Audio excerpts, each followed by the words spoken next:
ત્યારે દીકરી એમ કે મમ્મી તું રોમાં, તને જો એવું તારે રોવું હોય ને તો મારે જવું નથી. ત્યારે દીકરીનો બાપ એમ કે નાના બેટા એને તો હરખના આંસુડા આવે છે, હાલ આપણે બે જાવી. અને પછી બાપ દીકરી બે ઘોર જંગલની માલપા નીકળી જાય છે, હાલ્યા જાય છે. એમાં ઘટાઘૂટ વડલો આવે છે. વડલાની નીચે દીકરીના બાપે ત્યાં તિકમ મૂક્યો અને દીકરીને કહ્યું કે અહીંયા તગારું મૂક, અહીંયા પાવડો મૂક, આપણે જે ખાડો કરવાનો છે ને એ બેટા વડલાની નીચે કરવાનો છે. દીકરી તગારું નીચે ઉતારે છે, પાવડો નીચે ઉતારે છે અને દીકરીનો બાપ છે તિકમ હોય ને એનાથી ખાડો કરવાનું ચાલુ કરી દે છે. પણ ખાડો કરતા દીકરીનો બાપ છે ને એ થાકી જાય છે અને પરસેવો મળે છે વળવા. ત્યારે એ દ્રશ્ય જ્યારે દીકરી જોતી હોય ને ત્યારે એના પપ્પાને એમ કે પપ્પા ઉભા રહ્યો, હું તમને મારું ફરાક છે ને એનાથી તમને હું પરસેવો લૂછી દઉં.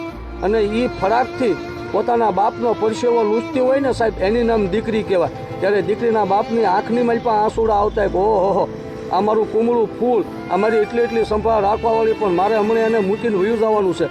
પણ દીકરીનો બાપ હતો ને એના આંખે આહુડા આવતા નહોતા. એનો મતલબ એવો નહોતો કે આહુડા પાડતા નહોતા, આહુડાને એ પી જતો હતો. એમ કરતાં 4 થી 5 ફૂટ ખાડો દીકરીનો બાપ કરે છે. અને દીકરીનો બાપ ખાડો કરતાં થાકી જાય છે. ત્યારે દીકરી એમ કહે છે કે બપ્પા બહાર વયાવો, તમે બહાર ઘડીક પોરો ખાઈ લો, પાછો પરસેવો તમને વળ્યો છે, હું પાછો ફરાકથી પરસેવો લૂછી દઉં. ત્યારે દીકરીનો બાપ છે બહાર આવે છે અને દીકરી છે એના ફરાકથી પરસેવો લૂછે છે. ત્યારે દીકરી એમ કહે છે કે પપ્પા તમે અહીંયા બહાર ઘડીક આરામ કરી લો, તો હું અંદર નીચે ઉતરું છું, મને તગારું નીચે ઘા કરી દો, અંદરથી ખોબે હું છે ને તગારું તમને ગાળ ભરી દઉં અને પછી તમે નિરાતે બહાર કાઢી લો. સાહેબ આની નામ દીકરી કહેવાય. એ દીકરીને ખબર નથી હોતી કે ખાડો મારા માટે જ ગાયેલો છે.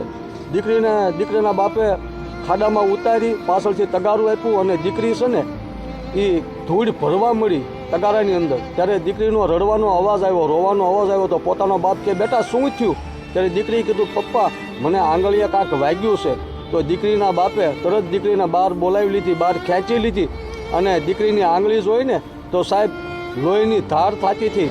ત્યારે દીકરીના બાપના આંખની માલપા આહુડ આવી ગયા, મારી દીકરીને શું થયું છે, મારી દીકરીને શું થયું છે. તો દીકરીનો બાપ છે એ ખાડામાં પોતે જોવા નીચે ઉતરે છે. તો સાહેબ એ ધૂળ ફોતો જોવે છે ને સાહેબ, તો કાંઈક દીકરીના બાપને પણ વાગે છે.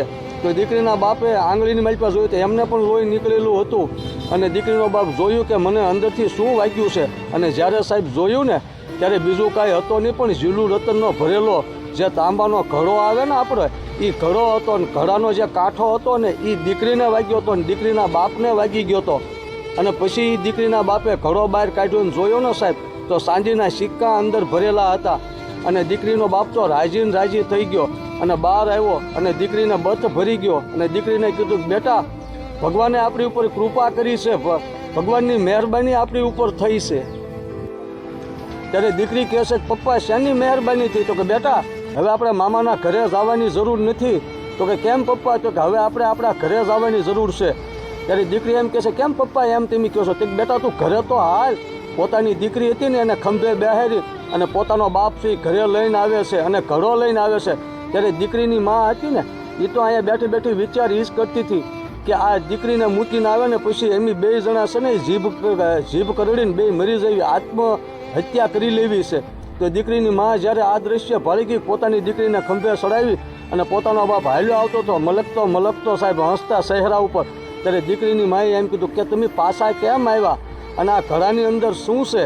ત્યારે દીકરીના પપ્પાએ વાતચીત કરી કે આ આવી રીતે આમ થયું છે અને આ ઘડો મને મળ્યો છે. ત્યારે દીકરીની મા બોલી કે કોઈ કહે છે કે દીકરી છે એ સાપનો ભારો છે, પણ સાપનો ભારો નથી બાપ. કે જેના ઘરની આંગણાની માલપે જે દીકરી હોય ને સાહેબ એ દીકરીના બાપનું ધ્યાન તો ભગવાન જ રાખે સાહેબ.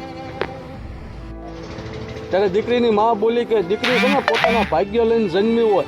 આજ આપણા ઘરે દીકરીનો જન્મ થયો અને આવી રીતે આમ આપણી પરિસ્થિતિ ખરાબ સતાય તે તમે આને મૂકવાઈ ગયા અને આ વસ્તુ તમને મળી છે, તો ખરેખર આના સાસો હકદાર તો આ દીકરી જ છે. એટલે સાહેબ જેના કિસ્મતમાં લખ્યું હોય ને, ભાગમાં લખ્યું હોય ને સાહેબ એ કંઈ જાતું નથી.